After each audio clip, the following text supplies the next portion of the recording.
very thought of a ghost touching you creeps some people out, but in my experience, most people are completely unaware when a ghost touches them or when a ghost appears right over their face. Yes, that happens. I'm going to show you more photographic proof than you have ever seen before, showing ghosts getting up close and personal with the living, and not one of these people said a word about it. Were they completely oblivious to the ghost they encounter?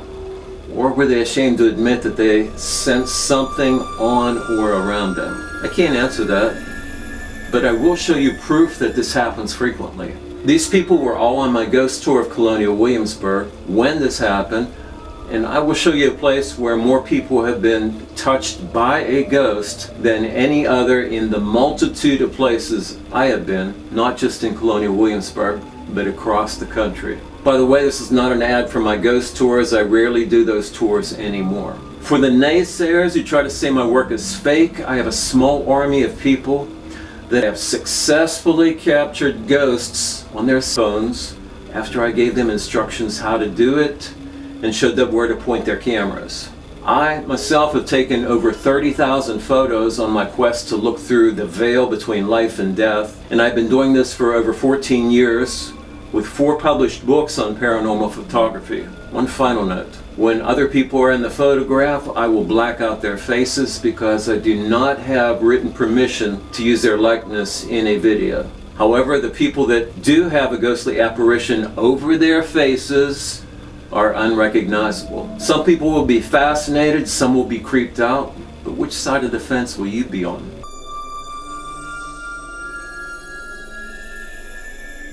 Our first stop will be right outside the graveyard of the Bruton Parish Church, built over 300 years ago. The first photo was taken at the cemetery gate of a group of 4 people with streaking ghosts blurring the visual field so that you can only see the hair and body of only one woman. But when you look at her face in this close-up, a white ghost covers the woman's face and part of the woman's face next to her. In this next photo, taken on a sidewalk right next to the cemetery, a bright purple apparition of a ghost head floating on its side blocks the sight of 2 people at the front of a large crowd leaving the area. This photo has the cemetery gate visible to the left and a shadow person reaching out and touching a young girl in a blue coat with a long red hair, while at the same time an oriental woman in a light-colored coat is partially walking through the shadow person. How would you like to walk through a shadow person? I took this photo in ultraviolet light in front of the Weatherburn Tavern,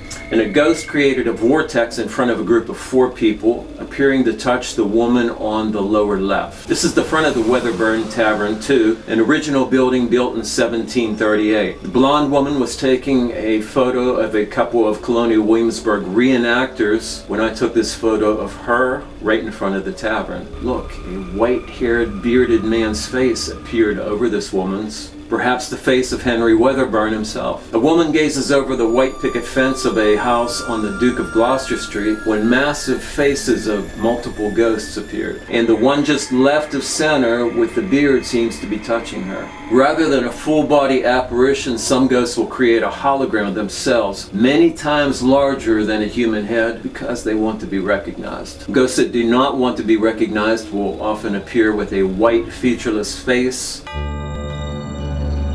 I've taken photos in many places across the United States, and I've never seen a place where a ghost reach out and touch people like this. It's the grounds of the courthouse of 1770 in Colonial Williamsburg. This first photo shows a man with his face blacked out taking a photo of the building while a woman in front of him is looking at her cell phone. But a ghost that looks like a hollowed-eyed Santa Claus appeared in front of her face, and the cell phone lit up the bottom of his beard. Yes, Virginia? There is a ghost of a Santa Claus. Practically standing in the very same spot, this older woman was taking a photo of the courthouse when I took a photo of her. Her face is covered with a strange, stark white apparition that is hard to figure out, but I do see what appears to be a female phantom over the back of her head. But what do you think is on the front of this woman's face?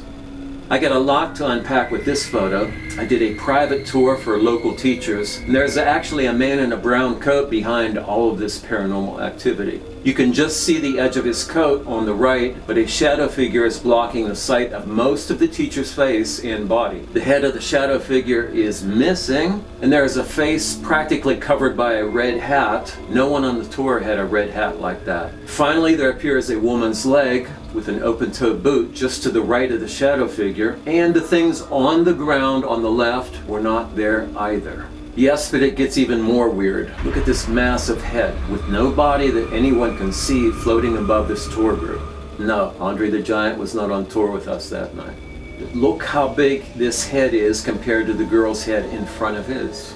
Two more unrecognizable faces. The girl on the left has at least two faces covering the front of her face and a large glowing white face that outlines the back of her head. The man has just one face in front and a glowing outline of a face on the back side of his head. This next woman had a female hand come up out of nowhere and stroke her face. I was able to show her the photo immediately after, and she replied it looks like her mother's hand, who had passed away several years before. In this photo, the one ghost on the left is looking at the ghost on the right as if they should know each other. There are also several apparitions at the couple's feet. Notice there are distortions all over their bodies, an indicator of ghosts, which usually do not have distinct outlines or borders. Keep that in mind for the next photo. Okay, remember what I just said, because there are two real people and two ghosts in this photo. You may not be able to tell now, so let me lighten it up. Can you see who the real people are and who are the ghosts? First of all, there were no little children on my tour that night. In fact, that's rare. So the little red-haired girl by the entrance of the basement is a ghost. Do you see the other three men? Which one is a ghost? If you pick the guy in the middle, you're right. Notice he has a powdery, distorted outline, whereas the man on the left and the right have a definitive outline. The fellow in the middle has appeared in several other photos of mine, although he usually has a female companion with him.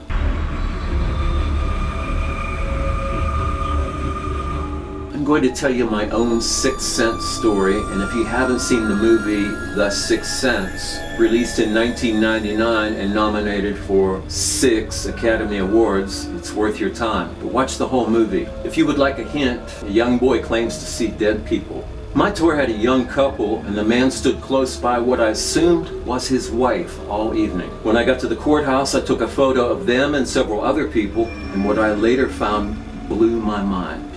This man was very quiet, but I did speak briefly with him, but I don't think I saw him interact with the woman once. When I finished the tour, I got to talking to the woman about music, and she got a little too close to me and was a bit flirtatious, which made me uncomfortable because the guy I thought was her husband, he was standing right there. I could also tell she had alcohol on her breath. I did not look at the man's photo till a year later. What I realized blew my mind. He was a ghost. He was young, fit, with dark hair and a beard, yet you can't see that in this photo of him. The woman is there with a definitive outline, but the man's face and his arm has that distorted, warbled look of a ghost. So he was just like the Bruce Willis character in the movie, unaware that he was dead, and perhaps he was confused why his wife was ignoring him and flirting with me. So I unknowingly seen and spoke with a real ghost who was on my ghost tour. How strange is that? And if you look at the cell phone that this man was holding, it wasn't a cell phone. I don't know what you would call it, but it doesn't look like any cell phone that I've ever seen. If that wasn't enough, this photo has another anomaly in it. This blonde woman is not wearing a black hat. She has a dark entity trying to attach to her face. Whether it happened before or on this tour, I can't say, but I hope it didn't happen here. One evening in early March, my tour was following another tour, and I have never seen so many shadow figures around one tour. I will not show it, but I took a photo of the tour guide, and her eyes were glowing bright amber. And no, there was no flash involved to create that glow. I did not get a good feeling about this person. Perhaps that was the reason why so many shadow figures were around this tour. But rather than talk about the shadow people now, I'll set that aside. I was going to do a video, but I got a little too close, so I had to back off the shadow people for a while. So meantime, let's talk, rather than the shadow people, about the two small ghosts that popped up on the shoulders of two people. One appears to be a normal-sized human head, and the other quite small, but both a major contrast in size from the oversized heads we saw earlier. Just keep in mind these are holographic projections of their former selves, and that depends on two things. One, the amount of electromagnetic energy they have available to them, and two, their desire to be seen and recognized. This tour photo has 3 anomalies in their group, one on the woman in front and the other 2 on the couple walking behind her on the left. So first let's start out the couple. The first thing you will blatantly notice is the eyes on the woman, which did not look like that in person. Then if you look at the husband or boyfriend, his hand is missing, either that or covered by a ghost. When you look down at his legs, you see the distortions that almost make his leg disappear. Another ghost hanging on for some reason. The woman in front of the photo has quite a few apparitions on her with a gray entity behind her. Look on the right side of the outline of her arm and the gray hair sticking up over her head that seems to be blown back. The entities on her body are so bizarre that I'll let you determine what they actually are. On this photo, just look at how clear everyone is except for the woman on the left. But if you look closely, the woman has the ghost of a bald man covering her face, because I can assure you she was not that bald. If you look down to the lower left, you will see the partial apparition of a young girl right in front of that woman. Old Blueface, a ghost that hangs out at the pillory, a wooden device that locks down the head and the hands while the person stands, is so close to this young teenage boy that his right arm is passing through the blue apparition. In this next photo, another young boy gets ready to put his hands and his head into the pillory while Blueface waits at his hip. Every once in a while, Blueface will appear over the face of a real person for a most unusual photobomb. I have captured ghosts touching and appearing over the faces of people in other parts of the United States, like this photo of a person sitting in Relics, a haunted restaurant in Sedona, Arizona, but not anywhere near the frequency as at the courthouse of 1770 in Colonial Williamsburg, Virginia. As the person seated with glasses looks straight ahead, this ghost appears on the side of her face and looks straight out at the window at me. Finally, this is the only photo in this video that was not taken by me. Since this is about ghosts reaching out and touching the living or to cover faces of people, you may ever wonder, has it happened to me? Yes. Several people have captured ghosts on or around me, and I'm going to show you the best photo taken by Jody Zierfoss at the Williamsburg jail, an original building finished in 1705. Some people believe this is one of the pirates kept at the jail, possibly belonging to Blackbeard's crew. So tell me, is this enough photographic evidence to get you to realize that ghosts reach out and touch us on a regular basis, even when people are none the wiser? We are a soul, spirit, ghost, whatever you want to call it, made up of electromagnetic energy that outlives that flesh and blood body you are now wearing. Despite what the news media, scientists, and existentialists say, know that you are an eternal being having a corporal experience. So the next time you feel something brush against your arm or your shoulder, feel a cold spout on your face or down the nape of your neck, don't dismiss it as nothing. You've just been touched by a ghost.